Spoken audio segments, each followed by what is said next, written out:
Quest for Excellence. This is the title of the book that never got written by me. And the reason is the play of light and shadow. Sometimes I thought this sort of light is just right. And sometimes I thought this light is hiding me. So I kept on jumping between light and shade throughout my life. And then I realized that the truths which would set me free and would enable me to merge with excellence was also fleeting and dancing. And gradually I started finding that most of the expressions were not steeped into excellence but were singing praise for mediocrity or that which is less than perfect. And I also heard as a child, to make anything out of gold, you need something to be added. So you mix something so that purity will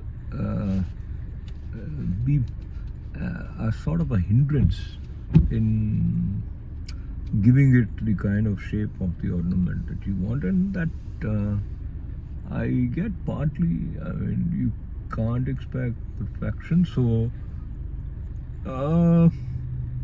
you start accepting whatever it is, and then you get used to whatever it is, and then you keep getting whatever it is, and then you are further away from that which we would term as excellence. And I sometimes get this deep longing to have the perfect environment, the quality, whether it is television, whether it is writing, or even having a kind of sensible discourse. Now, the thing is,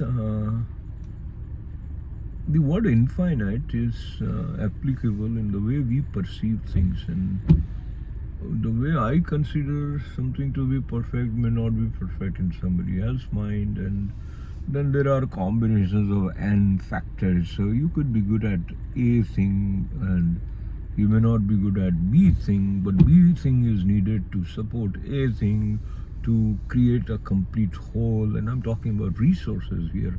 I'm not talking about philosophy, psychology, and the subtle aspect of your being. And you could be a sensitive person, but you could be someone who is not pragmatic enough to evaluate how things would move in terms of the kind of variables that exist, and how your priorities may shift from perfection to let it go to just surviving.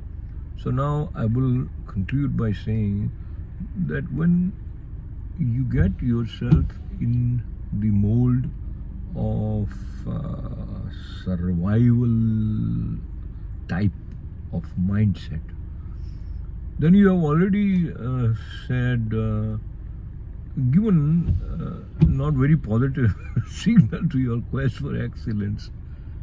I'm questioning myself actually, and sometimes questioning may be a step or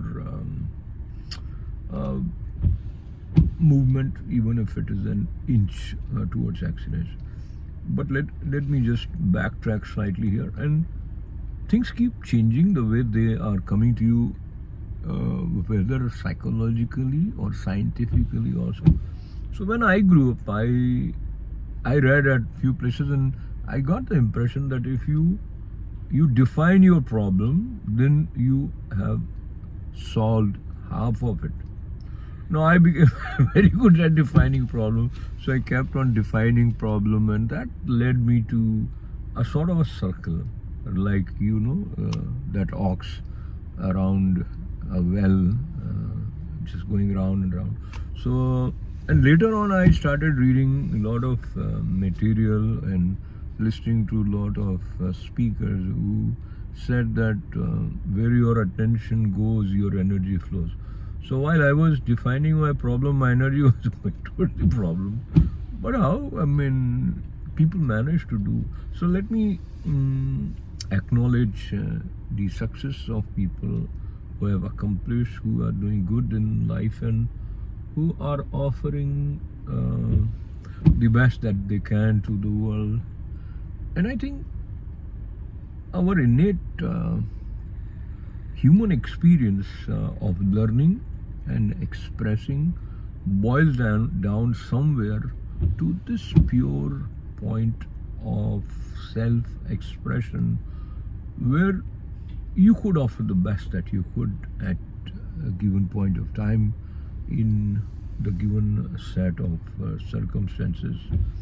And what is the best that you can offer, I can offer as an individual, would vary from A to B to C to Z. I mean, there could be multiple ways in which you would feel that this was my best, and that would be fine. And I could feel that this was the best, and that will be fine. So now I'm reaching to the point where you gave me your time, and that was the best you could do for me. And I tried to be as honest with myself and try to analyze and whether I reached somewhere or not. But I felt that this expression is life in some way, and life is not always about reaching somewhere. It is about enjoying. So I enjoyed being here with you, and bye. Thanks. Lots and lots of good wishes.